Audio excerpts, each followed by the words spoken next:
Olá, pessoal, sejam bem-vindos ao podcast Clínica 360. Aqui apresentamos, com um episódio por semana, evidências que impactam a nossa prática clínica. Eu sou Luciano, sou médico de família, especialista em saúde digital, atendo presencial e à distância e também sou supervisor acadêmico do programa Mais Médicos. E eu sou o Patrick, médico de família, atendo em consultório próprio e sou professor na Santa Casa de São Paulo. Eu sou a Aline, sou médica de família e trabalho com telemedicina. A gente gostaria de lembrar que nada do que a gente fala aqui representa as posições das instituições em que a gente trabalha, representam apenas o nosso ponto de vista como médicos. E as referências dos artigos que a gente vai discutir estão na descrição do episódio. No episódio de hoje, o Patrick vai falar sobre o uso de terapia hormonal da menopausa, o Luciano vai falar sobre uma análise dos alimentos de rodoviária, e eu vou começar com o artigo Mamografia em sobreviventes de câncer de mama idosas. Podemos parar em algum momento? É um artigo do JAMA, publicado em 2017. Eu trouxe esse artigo porque eu acho um desafio na prática decidir continuar ou não o rastreamento. E acho que isso exige uma discussão super bem fundamentada em evidência. E esse estudo revisa as recomendações atuais e a evidência disponível sobre o risco, né, e benefício da mamografia na vigilância, né, em sobreviventes idosas. Uma coisa que eles apontam é que com tratamento apropriado, o risco de novos casos de câncer de mama é baixo, especialmente para câncer in situ. Isso levanta dúvidas sobre o real benefício das mamografias de vigilância para essas mulheres. Além disso, os estudos que apoiam a continuidade da mamografia nessas pacientes apresentam algumas limitações que podem estar influenciadas pelo estado de saúde das participantes, ou seja, mulheres mais saudáveis tendem a fazer mais exames e, por isso, podem ter melhores resultados de sobrevivência. Outro ponto crítico é que os malefícios da mamografia de vigilância não estão totalmente conhecidos, mas que inclui, né, sobrediagnóstico, resultados falsos positivos e consequente biópsia desnecessária, além do estresse associado a fazer um procedimento, né, a sair de casa para fazer um exame, a preocupação com o resultado, enfim. Esses riscos, eles podem ser particularmente preocupantes em mulheres mais velhas, que muitas vezes já possuem outras comorbidades. A probabilidade de ter um resultado falso positivo depois de 10 anos de mamografia bianual pode ser bastante alta. E então a decisão de continuar com a mamografia de vigilância, ela precisa ser considerada com cuidado, né, pelos clínicos e levar em conta a saúde geral da paciente, as comorbidades, a expectativa de vida, para que também ela evite tratamentos, intervenções desnecessárias e a gente se foque em manter a qualidade de vida dessas pacientes. Os autores, eles fazem a discussão de que o ponto de partida para a mamografia de vigilância nessas sobreviventes idosas é que as decisões, elas vão precisar ser individualizadas e considerar os riscos e benefícios, né, levando em conta a expectativa de vida, que, se for menor do que 5 anos, torna pouco provável que a paciente se beneficie da continuação, né, anual, bianual, de mamografia. Então, ele coloca aqui, estabelecer esse prognóstico de vida, né, utilizando algumas ferramentas e prognosis, enfim, alguns scores, pode ajudar nessa tomada de decisão. Nas pacientes que são recém-diagnosticadas com câncer e mais velhas, a recomendação é de realizar uma mamografia de 6 a 12 meses após o tratamento, para estabelecer uma linha de base. Depois, sugere-se que sobreviventes saudáveis de 70 a 80 anos façam a mamografia anual ou bianual. De acordo com essas recomendações gerais, a mamografia bianual é uma forma de manter os benefícios enquanto a gente consegue, de alguma maneira, minimizar esses danos potenciais e ainda assim permitir, né, que essas pacientes façam essa transição de cuidado, né, entre um programa que era rigoroso para um programa menos rigoroso ao longo do tempo. Depois dos 80 anos, em que a expectativa de vida geral, né, da população já é menor de 10 anos, né, em média, ou em qualquer idade que as pessoas tenham comorbidades avançadas, e que a expectativa de vida, né, voltando, sejam menores de 5 anos, os benefícios da imagem já são provavelmente muito pequenos, né, mínimos. Então, a conversa nessas situações sobre os riscos e benefícios da descontinuação da mamografia é recomendada por esse estudo.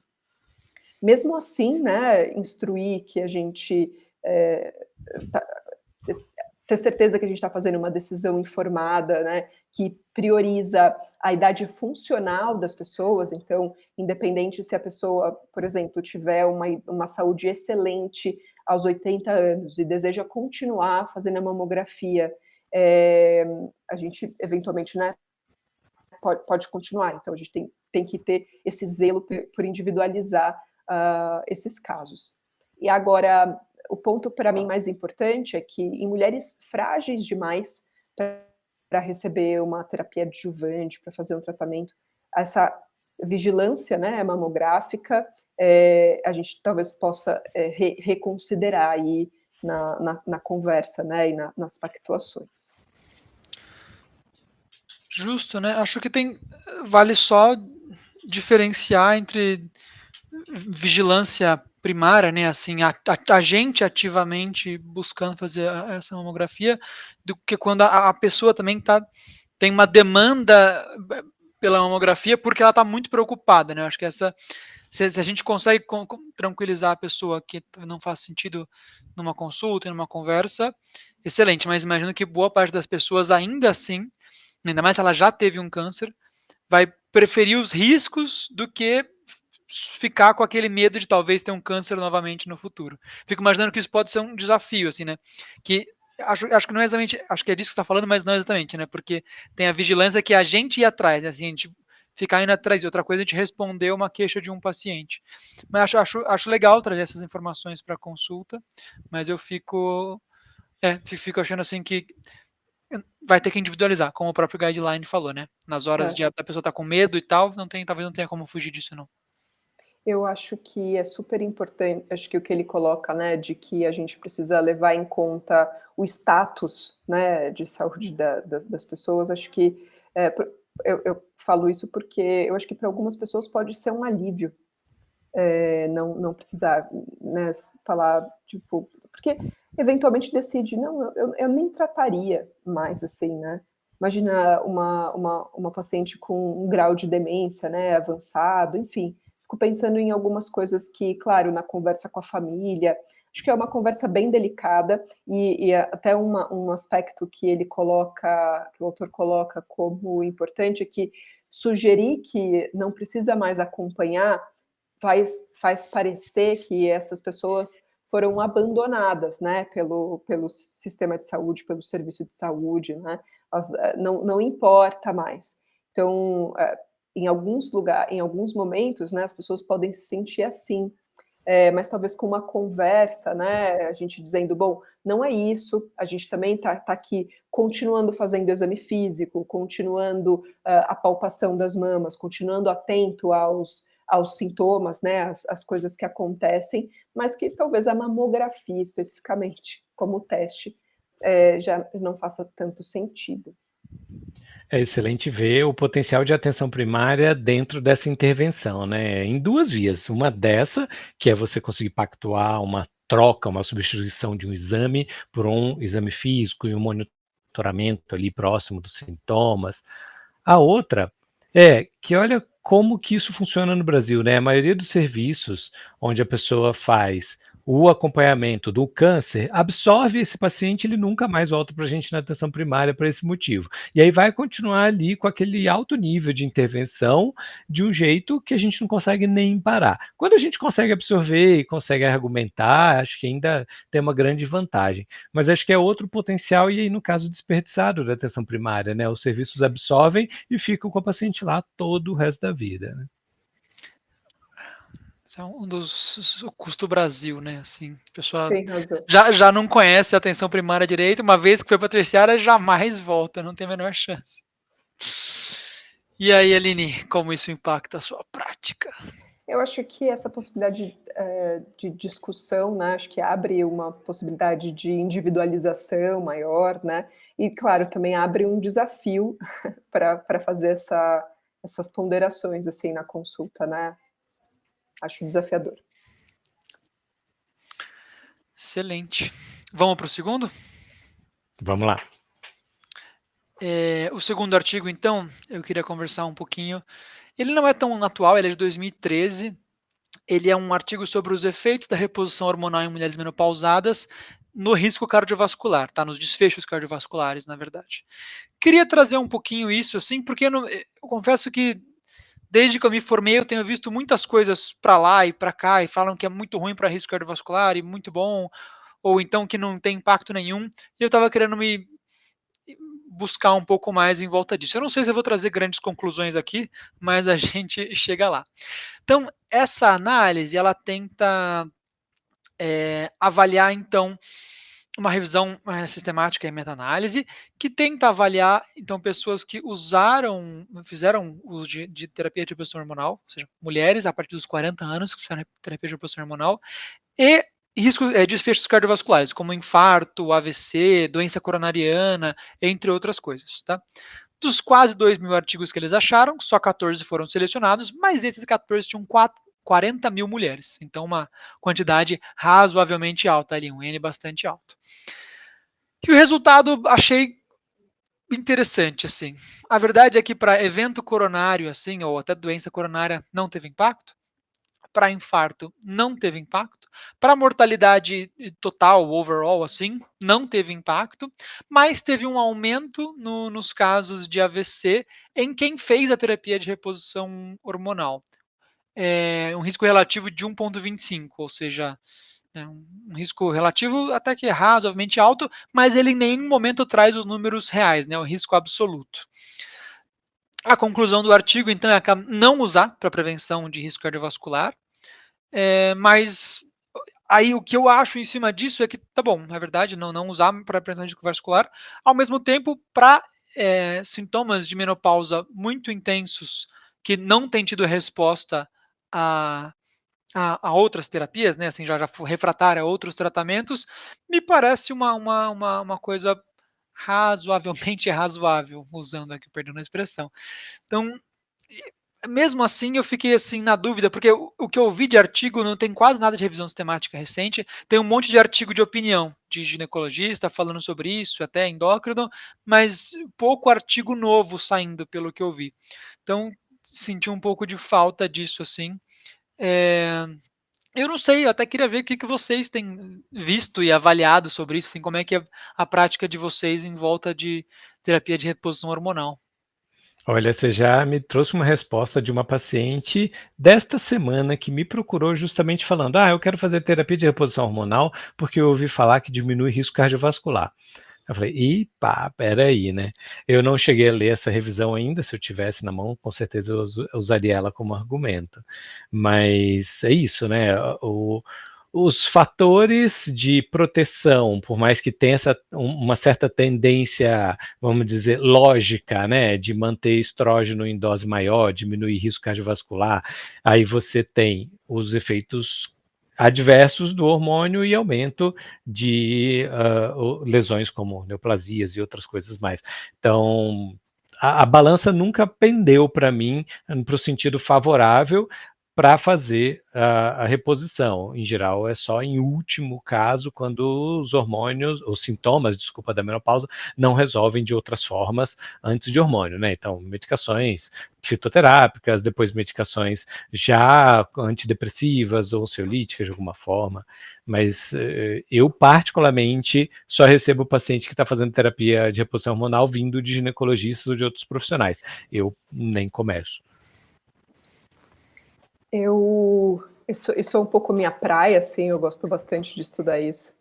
E eu acho que é exatamente essa a perspectiva do tratamento que sintomas não controláveis, assim, né, sintomas vasomotores, principalmente, que a gente não consegue controlar com outras iniciativas. Para outras coisas, né, prevenção de osteoporose ou de risco cardiovascular, tem um estudo grande, né, o Women's Health Initiative da década de 90, que ainda tá coletando dado, acho que por mais alguns anos, mas que no começo dos anos 2000, de fato, mostra que não tem benefício, né, então, para, né, o uso e muda a característica de indicação de uso de, inclusive até no nome, né, se a gente fala, antigamente era isso, né, da terapia de reposição hormonal, porque parece que era um momento da vida da mulher que ela estava em falta com o hormônio e precisava repor, né, era simples.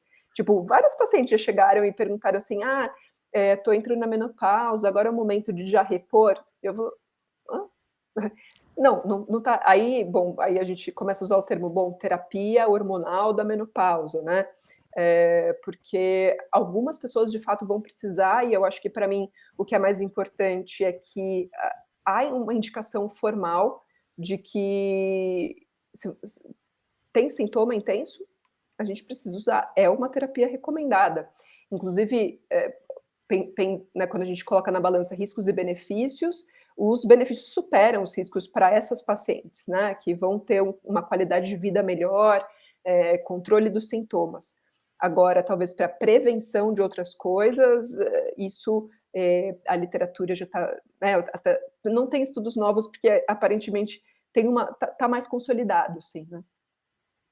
Então, até acho que sim, Aline, mas é que eu tenho visto, de novo, como eu fui olhar esse tema, eu busquei uns 10 artigos em volta disso, e acho que tem uma grande resistência ainda de algumas sociedades em volta disso. Acho que as americanas não, viu, até impressionantemente.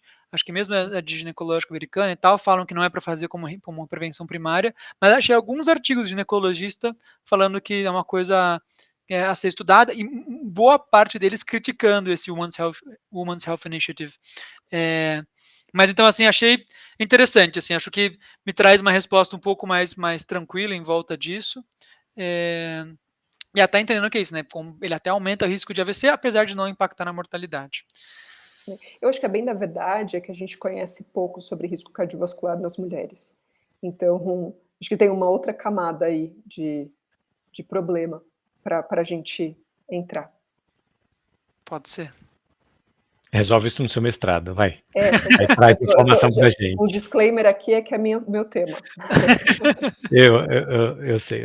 É bom que o pessoal sabe agora. Então, Patrick, muda a sua prática ou não? Eu acho que eu fico até um pouco mais tranquila, na verdade, de conseguir argumentar falando, tipo, eu acho que eu tinha essas informações meio soltas na cabeça de algum momento. Eu acho que eu fico um pouco mais tranquilo de argumentar. Realmente, prevenção de risco cardiovascular não ajuda. Você está assim, não estamos dando conta dos sintomas de menopausa, beleza, a gente conversa então sobre a terapia de reposição hormonal, até entendendo que ela não aumenta o risco cardiovascular também, que é uma coisa que eu tinha ouvido de outro lugar. Então, assim, me traz uma tranquilidade um pouco maior na hora de argumentar para as pessoas. Eu gostei do argumento da Aline, de ser a terapia e não reposição. Excelente. Vamos então para o artigo que eu trouxe, que eu busquei.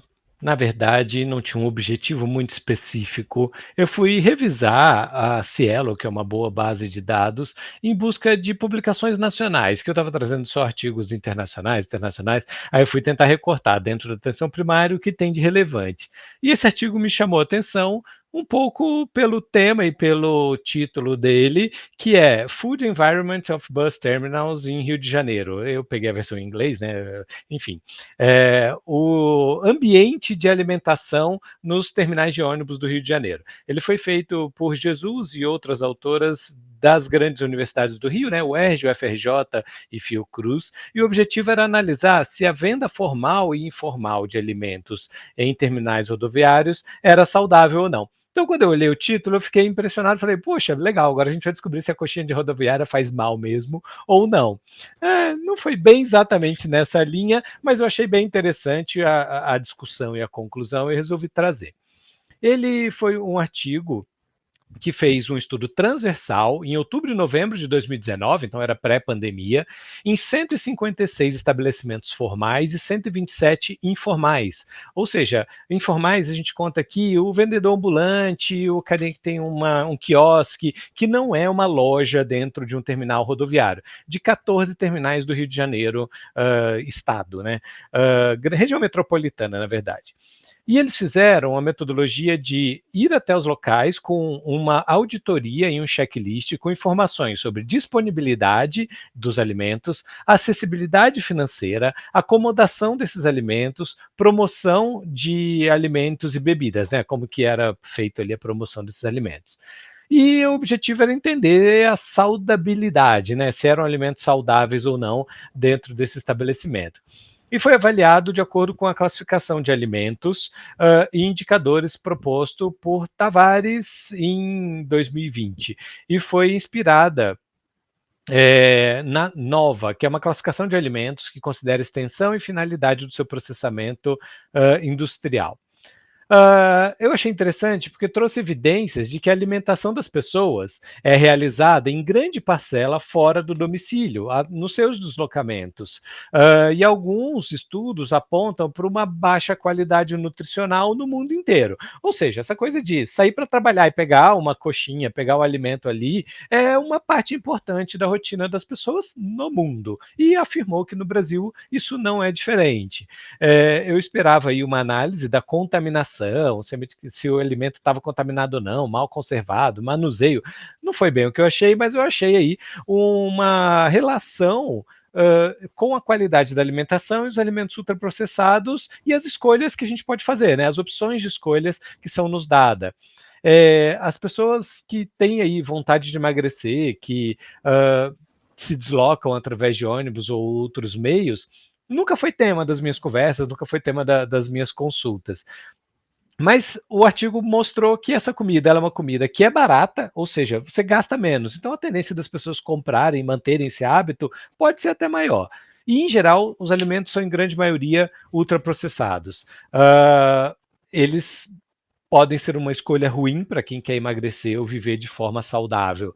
Então, acabou que eu não descobri se a coxinha de rodoviária está mais contaminada ou não do que uma coxinha de uma padaria em um outro lugar, mas eu descobri que ali tem um filtro bem específico para comidas baratas e de baixa qualidade nutricional, que precisa ser tema no meio das nossas discussões, das nossas conversas com as pessoas que têm interesse em vida saudável ou emagrecimento.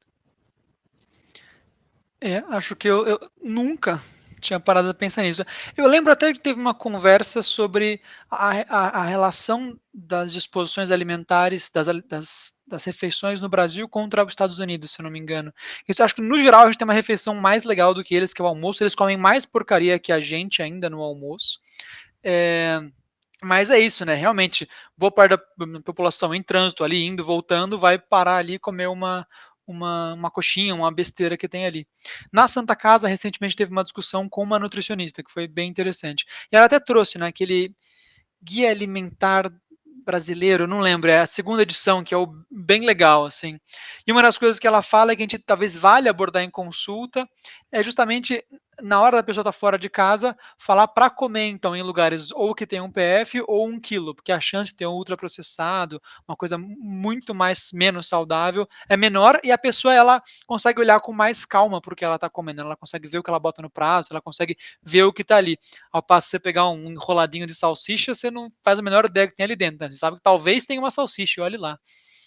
Certamente, né? É a contrapartida da comida rápida e barata que você vai pegar ali. Outro dado aleatório, eu estava com uma criança no consultório ontem que adora aquele salgadinho, fofura, não estou recebendo merchan aqui, mas ele é baratinho, tipo R$ 1, R$ 2, e um pacotinho pequeno tem lá 400 e poucas calorias. Mas caramba, isso para um lanchinho despretensioso de manhã ou tarde, meio de manhã, meio tarde, é uma bomba calórica, né? Então, qualquer uma dessas estratégias que a gente for comer ali, que custa R$ 1, R$ 2, R$ 3, que era em geral os preços dessas alimentações das rodoviárias, é uma bomba calórica com muito mais caloria do que cabe ali naquele período, né? Eu estava esses dias passando perto da estação da Lapa, da CPTM, o salgado era assim, era uma loja, uma banquinha, qualquer salgado R$2,50. Cara, R$2,50 é muito, né, na situação atual, você não come mais nada, assim, né? Mas o Patrick citou aí do Guia Alimentar da População Brasileira, é uma referência que eu super abro, assim, né, para as pessoas, principalmente porque dá para ver essa coisa, o que é um alimento ultraprocessado, explicar isso, o que é um alimento processado, o que é um alimento in natura, né, e ele é visual, ele é super bonito, e tem uma das pessoas que integra, assim, que ajudou a fazer, assim, que eu sigo, tal, que eu sou fanzoca, e ela fala, o PF brasileiro, ele não foi estudado propriamente, mas tem muito, pode, né, nutricionalmente, ele apoia quase tudo que a gente precisa, assim, né, o arroz e feijão do dia a dia, vai, então, quando você fala isso, né, bom, é rápido, é na correria, uma coisa que eu tenho procurado muito fazer na prática é reforçar a ideia de estruturar as refeições da semana. Então, se você vai ter um deslocamento, bom, como que a gente consegue fazer um alimento, né,